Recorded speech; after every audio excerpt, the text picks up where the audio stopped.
Have you ever faced a moment that completely shocked your world? One where you had no choice but to grow up overnight. For me, that moment I came when I saw my mother fighting for her life. So, hello everyone, my name is Ankit Dixit. I come from a small village in Kushinagar, Uttar Pradesh. Like many students from simple families, I had big dreams to study, to make something of myself, and to bring pride to my parents. Life was simple, focused, and full of quiet ambition. And but everything changed during the second wave of COVID-19. That time was a nightmare for the entire country, but for me it became deeply personal because my mother, my pillar, my greatest supporter, the one who quietly held our family together, was diagnosed with a serious heart condition. It was just a health scare. It was a life or death battle. And in that moment, my entire world stopped. I was in the middle of my academic journey, full of plans and goals, but suddenly none of that seemed to matter. The only thing that mattered was her and her life, her strength, and her survival. But we did not come from the wealth families, so there were no quick solutions or easy decisions. Hospitals were also far, treatments were expensive, and supports was limited. I had never felt so helpless and so uncertain. And when the world was locked down in the fear, I found myself in Gurgaon alone with my mother, far away from home, far from any kind of support system. Hospitals were overloaded, nurses were not available, and medical help was scarce. People were scared to even step outside, let alone assist someone recovering from surgery. And yet, my mother, my strongest support, needed help in her most vulnerable time. So I was just a son, but in that moment I became everything for her. I had to do everything, and I mean everything. I had to take care of her medicines, her food, her post bypass surgery dressings.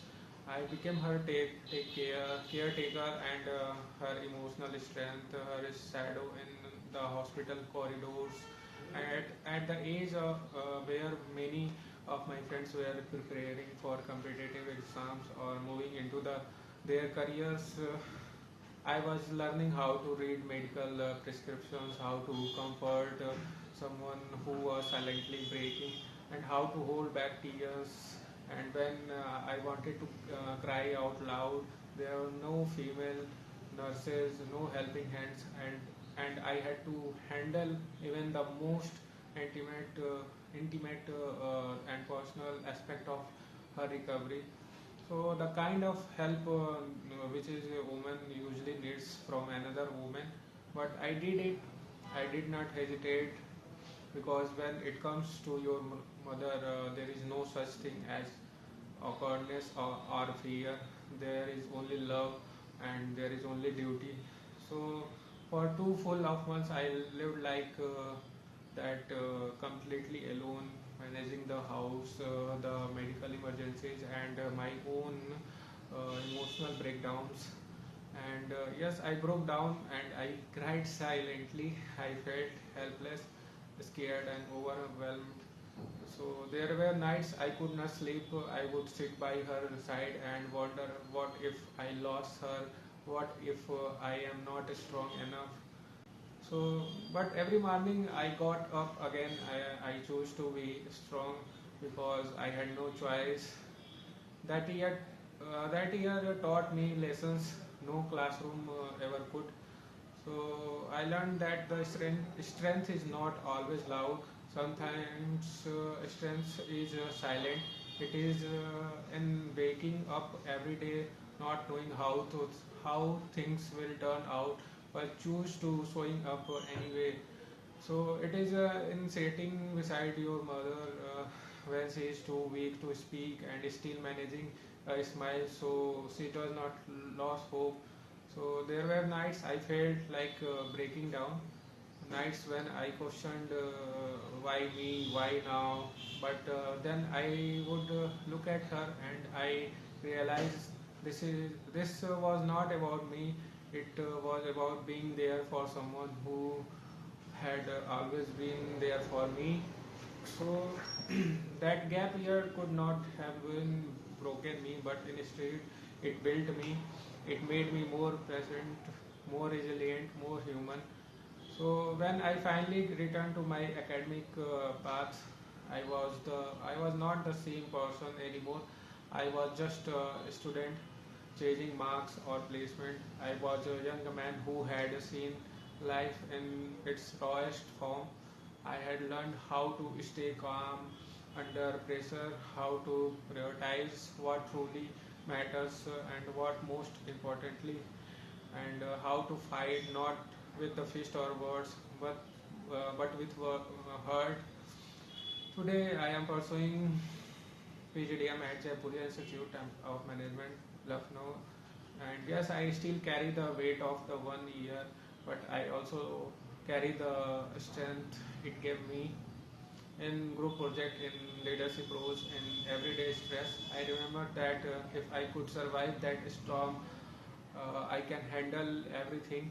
People often ask me, was not it hard taking a year off? So I said it was the hardest thing I ever done, but also the most meaningful. We often define success by title, salaries, grades, but for me, success is this standing here, able to share my story, knowing that I choose to be strong when life gave me every reason to collapse. So, to anyone listening this, especially those going through something heavy, please know this: you are stronger than you think.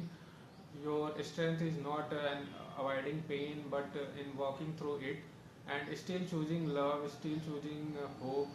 We all have a story, and sometimes the most powerful stories are not the ones filled with the victory, but the ones well filled with the courage. So here I am, not just as a student or a speaker, but as a son who stood tall when his world was falling apart. Thank you.